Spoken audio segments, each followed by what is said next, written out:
Ako po si Janelle, bunso pong anak nila Mami, Lisa and Chris de Ramos. Finally, matutuloy na yung 60th birthday ni Mami.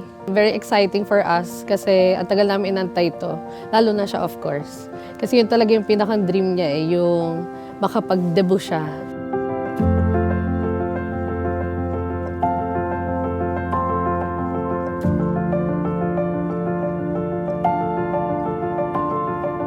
Ugali kasi kami ni Mami, so usually makwento siya, mabilis siya makihalubilo sa tao. So tingin ko yun yung isa sa dahilan bakit marami siyang mga friends. So usually nagugustuhan siya ng mga kaibigan niya kasi mabilis siyang magaling siya makisama.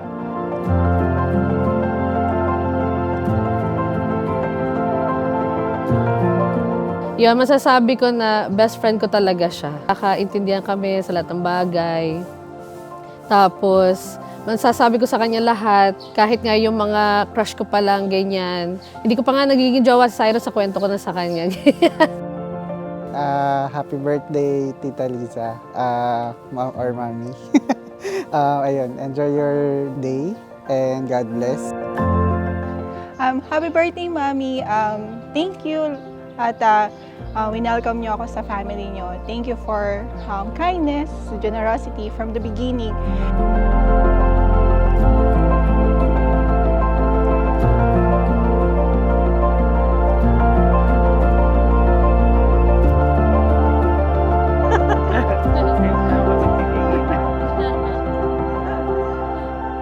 Very close kami, kaya nga nitong, actually, medyo yun nga, may mga malungkot lang na nangyari the past few years. Ngayon naman, nakikita nyo naman, napaka-strong niya. Strong din yung family. Thankful kami na yun nga, may gospel kami. At malaking parte doon ang Mami kasi siya yung nag-share sa amin nun. I-enjoy natin to. Nandito yung mga friends mo. Spend some great time with them para madagdagan yung mga memories natin. Can you feel it? There's a rushing wind at our back. Happy birthday, Ate Lisa! Happy birthday! Enjoy your birthday! Where we'll end. So, ang Mami ko, isa siya sa mga very generous na nakilala ko. Feeling ko bias ako kasi Mami ko siya. It's ringing out loud. Happy birthday, Lisa! I love you! We found something to hold on to now. Happy birthday, Mami! So we hold on and enjoy the ride. Happy birthday, Ninang! We love you! The ups and downs, this is our time. Enjoy the ride. Ako nagtatrabaho, nagwo-work ako, tapos siya sa bahay, siya nag-aalaga sa mga bata. Kaya yung mga anak namin ay talagang mahal na mahal siya. Like we never danced before. 'Cause we found. Happy birthday, Sister Lisa! Wishing you good health and we love you.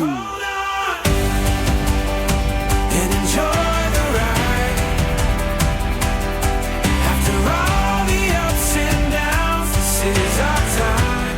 May God bless you with good health and happiness always.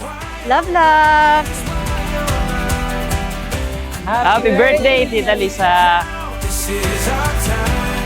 Magse-celebrate tayo ng yung 60th birthday. You're so blessed. Napakaganda ng birthday mo. Ang ganda-ganda ng venue at ang saya-saya ng atmosphere. Inaamin ko sa aming mag-asawa, sa buhay namin, siya ang lakas ko. Sa kanya ako kumukuha ng lakas kasi sa totoo lang, mahina ang loob ko eh. Pero nung mapangasawa ko siya, siya yung nagbigay ng lakas ng loob sa akin. Can you see it? The distant shore. Can you see it? Ang pinakamasasabi ko lang sa kanya, enjoy the day, enjoy her life, mahal na mahal ko siya, happy birthday. And enjoy the ride. After all